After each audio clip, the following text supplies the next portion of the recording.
Today, we review Bitcoin's past performance to see where price could potentially go from here. I just feel like there's some catalyst that's going to happen and we're going to break, retest, and go. That's what I think. And also some people saying, like Camel and a couple others, could see all-time highs by June, July. And one of the things, another YouTuber, and there's only a small handful that I watch, was suggesting that based on the candle patterns on the monthly and actually the 6-month candles of Bitcoin might give us some clues as to what normally happens. I think it's worth revisiting that. So I don't even have a 6-month on my charts, but let's go ahead and add that. So I will go there, 6-month chart. Let's look at the candles here because there's some pretty interesting clues here in the past. And I must have gotten that wrong. 6-month goes to 2017. Was it 6-month or maybe two months? No, yeah, this is it, 6 months. So take some of these off. So basically, if I stretch this out a bit, and we've got a bunch of stuff on here I'll just get rid of because we're not really tracking the cycle lows here. And yes, I do have the camel indicator. But here's what my long-winded point was going toward. So once we have a breakout after the bear market, 2011, this doesn't really count, but generally 1, 2, 3, 4 months, sometimes 5, and it's over. And the way he was presenting it was that the bear market's over when we have a bullish engulfing candle here on the 6 months chart. That would have been around July of 15. Now, our monthly ERI is much faster for that, but just bear with me. And then he suggests after that is confirmed, we have 4 more months and then it's over. 1, 2, 3, 4. So 2017 market top, that was it. Okay, now the last cycle he acknowledges was a little bit janky. So the bear market here, bullish engulfing on the 6-month, bear market over. We had a down month, but that was right around that COVID time frame, and that definitely threw things for a loop. So, that cycle was different. But then 1, 2, 3, 4, and that was all over.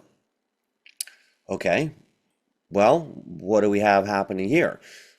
We have this bear market over. This caught in January also, as we did. So that's interesting. And then it would suggest that 4 more 6-month candles and it's over. Well, we have 1, 2, 3, and we're in the last one that started in January of 25.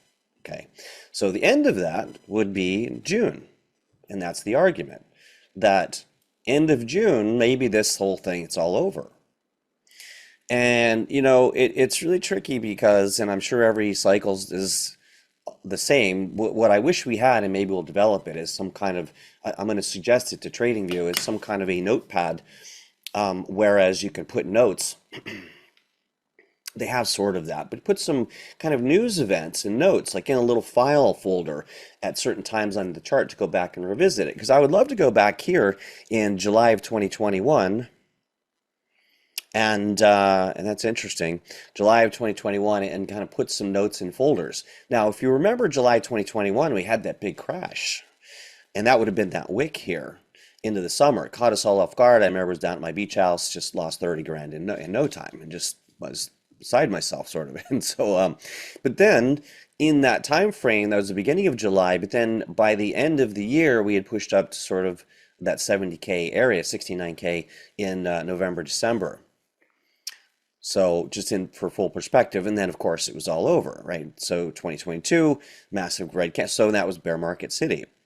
So the point is that if we do, we did come down here already in this 6 months, and that was that sell-off from the December timeframe. So we have that lower wick. So we are set up for a push higher up into, potentially that 150K region, potentially higher, but it probably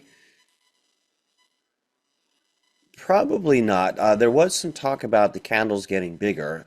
This cycle was different. Let's go back. What we'd want to see ideally is this kind of scenario. Candle, candle, bigger candle, biggest candle. And, if I did a bars overlay, we could sort of see that playing out potentially. Look, every cycle's different. Let's just face it. But if we had that bigger candle, that could push us to 206. But that would suggest by the end of June, We're mid-May, guys. 6 weeks. A lot can happen in 6 weeks. So that's why the bigger risk, I believe, is just to sell or be out of the market.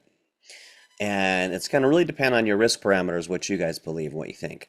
So on the one hand, we could dip down, but that does kind of call into question these timelines, right? So we would expect with all the tailwinds that we have and all the, various states and countries adopting kind of the Bitcoin standard, a strategic reserve, and it's just a little tricky because all these states have approved it. Doesn't mean they are able to go ahead and just start printing money. The states can't do that. The government's considering revaluing gold, selling some of it to buy Bitcoin. We'll see if that happens. Don't know. And the bigger threat, though, as we go farther out, is that looming potential recession. Some people say we're already in it. Some people say we're definitely heading toward it, or deflation. And the point back to that notes folder is, I wish I had some notes from back in this time frame toward the end of the year, because remember, we were all like, oh yeah, we're going to 100,000. And, when we were saying, when we get to 100,000 this year, right? Remember that? There was a lot of very bullish narrative.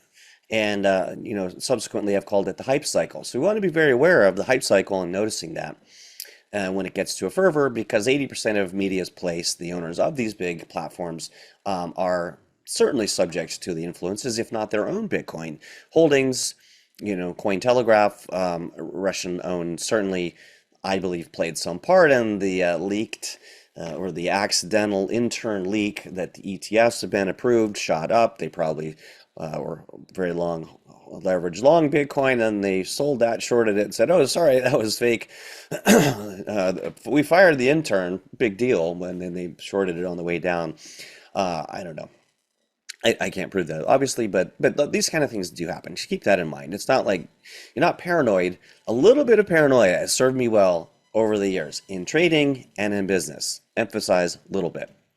And with aliens, of course. No, we'll see.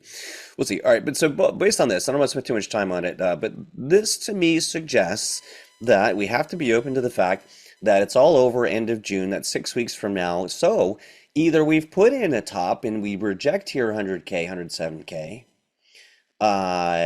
hopefully not, or we really just see this thing explode and go up to 150K, and then maybe a monthly pullback. I would suggest a 20-30% monthly pullback, and then rocket to 200K or so. But guys, we want to be out by then. Maybe keep a moon bag in case it goes to 500,000, but it's not, you don't want to be riding these things up and then have the thing kind of end. All right. What do you guys think? This is sort of new.